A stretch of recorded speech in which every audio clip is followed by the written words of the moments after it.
Quick, simple, and easy video production tips to improve the quality of your videos on this episode of Taking Off. Hi, I'm Dan Milliken, and usually talking to aviation enthusiasts, but fair warning, my flying friends, this video I'm going to talk to YouTube and social media content creators. For people making videos, I could call this video, Friends Don't Let Friends Produce Bad Video. I run a film and TV production company, and I've directed movies. I've been a showrunner for TV shows. Our bread and butter is corporate video and communications. So with that, let's get to it.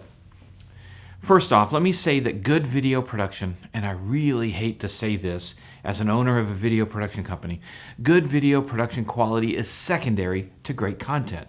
Boring content with great production value gets nowhere. Great content with sloppy or horrible video will get shared and seen. I can't fix your content, but I can offer some easy to implement video production tips and my industry best practices to maybe help you. Or not. Take it or leave it. My gift to you content creators. Merry Christmas. This part of my rant comes because I just about pulled my hair out the other day watching someone else's YouTube videos, and you're killing me. This can be said to almost any YouTube video content creator out there, not just the aviation channels. First, sound. Arguably, sound is more important than video. Yeah, I said that. Bad video where you can hear what you're saying will do better than a great video and lousy sound. Get a lav mic. Get a directional or shotgun mic for your camera. Use microphones. Only as a last resort, use the mic built into your camera or device. Last resort. And speaking of best practices, a lav mic is best placed about right here. The lav or lavalier mic is designed to get the best tone and audio from this placement. If you have to go on a t-shirt at the collar, it's not great, but acceptable. Another thing I want to mention real quick is when you put a microphone like on a jacket, put it on the side where the person's head will be turned and facing, like in an interview. Don't put it over here and they're going to be talking to this person. Another trick is to get some medical tape and a little foam and tape the microphone under your shirt so we don't see it. And that's the mark of a real pro. The dangling mic cable is good for between two ferns, but if you're copying that comedy for production value, I'm not even talking to you right now. So step up your sound game. All right, back in film school, the first time we sat down at a production switcher, it was like, ooh, look at these knobs and switches. We can do circle wipes and box wipes. Be careful finding those quick help video tools, the transitions, the swipes, and all that stuff. Yes, tools are helpful, and there's even a good place for a wipe, but know when to use them. Next, what about the deal with all the dissolves? I watched a video where the content creator who previously did a stand-up with only one camera added a second, which is great, and then she dissolved between the two cameras.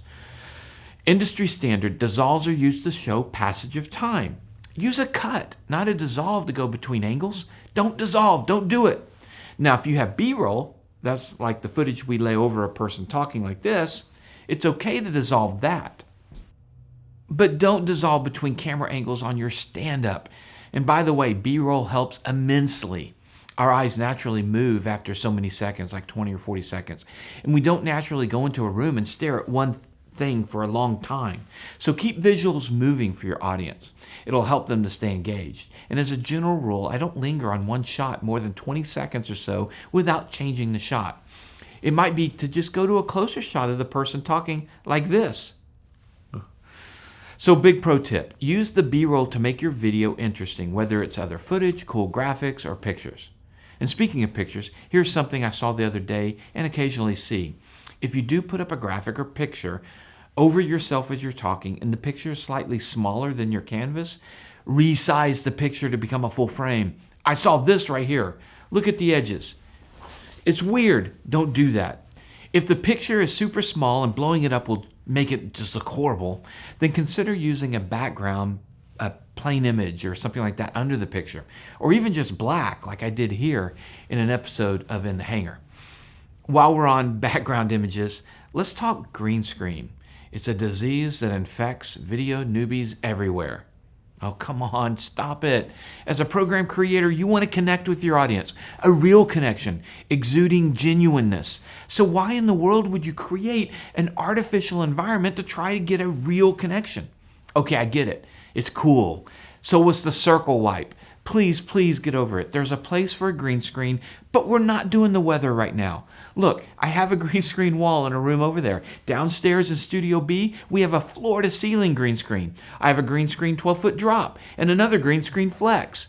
There are times, but it's way overused, especially for beginner YouTubers. And by the way, green screen takes skill to light correctly and skill to edit, and it takes a lot of time. Edit and post. You sure you want all that hassle? All right, that's my rant on green screen. Framing. Okay, I get it. You bought that GoPro that shows the world with that wide angle. But here's a trick. Shoot in 4K or even 5K and punch in for that edit. I mean, I'm shooting right now in 6K, and here is a standard framing for 6K. See how close that is? And when I deliver in HD 1920 by 1080, I can have all this latitude to zoom way out or zoom in. So take advantage of that. You know, this is great for those cockpit cameras. We don't need to see so much roof of your plane. Okay, Brian Turner? You see, framing and composition is best when you follow the rule of thirds. Draw a tic-tac-toe board on your screen. Where those top two lines intersect, that's where you put your subject. And if it's a person, it's their eyes. Real amateur move to just center everything in the middle of the screen. Come on, lean into that artistic side, which leads us to proper camera settings. But that's a course unto itself and totally depends on the camera you have. I'm not going to go there right now.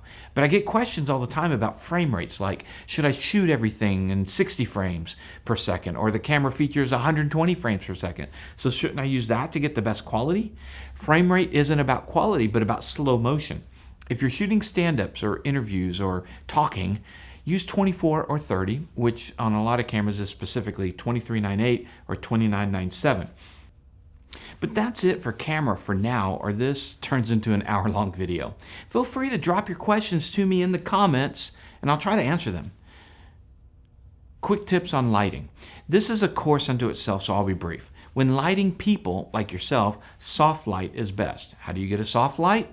It's directly related to the size of your light instrument. A very small light, like a flashlight, is the opposite of soft. It's a hard light. Put a large frost element in front, and the light becomes softer. Put a huge box on the light, softer yet. In movies, we'll take a 12-foot by 12-foot frame, put a huge diffusion or frost gel on it, and shoot a light through that. But for us content creators, quick tip, go buy a large white poster board and try bouncing your light into it. You'll look a lot better. Or use the sunlight coming through your white curtains as your main light. But one other quick tip, avoid mixing color balances on your lights unless you know what you're doing. What I mean by this is that light burns at different temperatures, which can be like amber or yellow looking versus bluish. Sunlight is in the blue spectrum. The old incandescent lights are in the yellow spectrum. Look behind me at the background.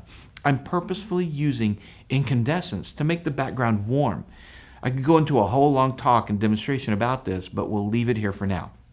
If you have lighting questions, again, drop in the comment section. I'll try to address. Brian Turner even sent me pictures, and I coached him. Now, look how pretty he is. Other things I'm seeing that make me want to pull my hair out. Rambling. Goodness, you've already edited your video. You're not just shooting and uploading the raw. You throw a long animated logo in there. You have a few jump cuts. More on that in a minute. Why in the world do you keep rambling? Cut it. The key to good editing is a phrase we use called the ability to kill your children. You see, you shot the video, you're the filmmaker now, and everything you created is precious to you, but not necessarily to your audience. Some of your kids you're going to have to kill. Edit out some pieces. Leave them on the cutting room floor. Goodness. Which, by the way, all the long, cool animated logos, they're cool the first time. After that, hit it and go. A few seconds. Even though you think they're cool and you got a deal for $25, they get old real fast to your audience. I mean, look at your analytics. The channel loses 20% or more in the first 6 seconds. 6 seconds. Some of you have 15-second long animations or longer, like this.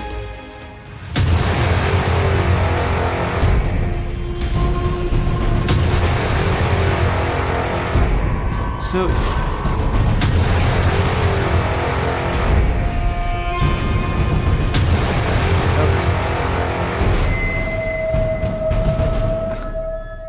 okay, so you see what we're dealing with. You'll notice on our videos we've been shortening our opening graphics by quite a bit. Please do the same. All right, let's talk on performance. You're on camera, you're talking to your audience. It's okay to put a little personality in it. Now, I'm not talking about faking stuff. I'm not talking about, pretend. I'm talking about being yourself, not being a reporter or turning on the performing in front of a camera button. Be yourself. If you're a very flat person, boring with no emotion, I'm not saying you can't do YouTube. I mean, you have like Edward R. Murrow, Walter Cronkite. They were pretty flat. Of course, they never did YouTube. But back then, when they ruled, the broadcast world had like 3 choices for channels. And today you have hundreds of thousands of channels. And they were reporting news. In today's plethora of choices, it's great if you have some personality. I'm a film and TV director. I've worked with Hollywood actors. Don't act. Don't be someone you're not. Talk like you would to a room full of your friends. That's my best director advice for you in your performance. Which then turns to teleprompters. They're great inventions that'll save the wise content creator hours in the editing and make for tight videos. But know how to use them, how to write for them. Write your script and then read it out loud. Sound like a fake reporter? Then write like you talk. A really good content creator, you won't be able to tell if they're just coming up with things on the fly or if they're reading a prompter. I mean, what do you think? Am I just coming up with this on the fly? Or am I reading from a prompter? Hey, let me know in your comments what you think. One thing some people do is to not prompt a script, but an outline. It's okay, it's a hybrid. You still have some rambling and need a little bit more time in editing. Also, no cards off to the side if you're talking directly to the lens is a really bad idea. I'm just saying. Another prompter note, if you're messing up words, make the font bigger. And don't keep the take, redo it. Nothing screams, I'm reading to you, like mistaking the word pedo for pilot and correcting yourself and quickly moving on. Turn on your pedo tube and, don't do that. Just redo it with a bigger font. Okay, so now I turn to jump cuts. I will admit, I'm throwing in the towel. I give up. For you, not for me. Go ahead, search the videos on my channel. You'll be hard-pressed to find a jump cut. And by the way, there is one because I had to delete something someone said, and I had to use the YouTube editor after uploading and I had no choice. But I'm not telling you which video it is. So what is a jump cut? It's where the subject jumps because you had to make an edit, like this. And no, this doesn't count for my channel. I still don't do jump cuts. You see, in our industry, the film and TV world, we were trained that the jump cut was sin. You could do it intentionally for art or music video, but it's a rule, no jump cuts in standard programming. Then along came YouTube and a new generation of content creators who didn't grow up in our production world full of rules. They needed to cut out a mistake, a blooper, a busted take. So they just cut it and went. They didn't know about adding B-roll to cover edits, or graphics to cover, or worst case, changing the framing to cover an edit. Yes, it takes more editing time to cover edits with appropriate B-roll. I'm going to keep taking the time. Maybe it's just compulsion. Maybe it's just I want higher quality. Just say no to jump cuts. Okay, throughout this video, I have taken plenty of pot shots at Brian Turner at Just Plain Silly. So if you'd like to go and try to heal his broken spirit, go over to his YouTube channel, Just Plain Silly, and subscribe and watch some of his videos. I used Brian because I didn't want to use some of the other people that I was actually thinking of because I knew I could hurt his feelings. So that's my quick rant on some video production techniques that are simple and quick to do and will immediately improve your videos without causing you to spend a ton of money. If you want to support us, please subscribe and go to our Hangar Club to purchase some great quality t-shirts. And I'm not doing the YouTube vendor partner store because I haven't liked their quality. So it takes an extra click, but I would appreciate your help. And I promise you'll love the Comfort Colors t-shirt. Also, we love and use our Flying Eye sunglasses. They're the most comfortable you'll find. 10% off with the discount code TakingOff, all caps, one word. It's a great gift idea. And we're also sponsored by Wingfield Aviation for those looking for a shop for your airplane. So that's it for today's video. Remember, superior judgment trumps superior skills. Take care. Good morning, Dan. Good morning, Christy. This is Will from a very brisk Mike Juliet X-Ray. I absolutely love my Flying Eyes. Thank you so much, Dan, for the recommendation. Definitely pushed me over the edge. You know, looking back, it's somewhat embarrassing. Being on the wrong side of 50 in all critical areas of flight, I noticed I was taking off my shades, putting on readers and back and forth. And honestly, that's just a giant no bueno, right? A distraction that you shouldn't have when you're flying. So I'm really pleased. Everything that everybody's saying is true. You get a tight seal with your headset. They're very thin and you can wear them forever. Honestly, I use them when I'm coaching my son with flag football, and I'm just overall really happy. So double thumbs up, and thank you again. Fly safe and finish out 2020 better than it started. Peace.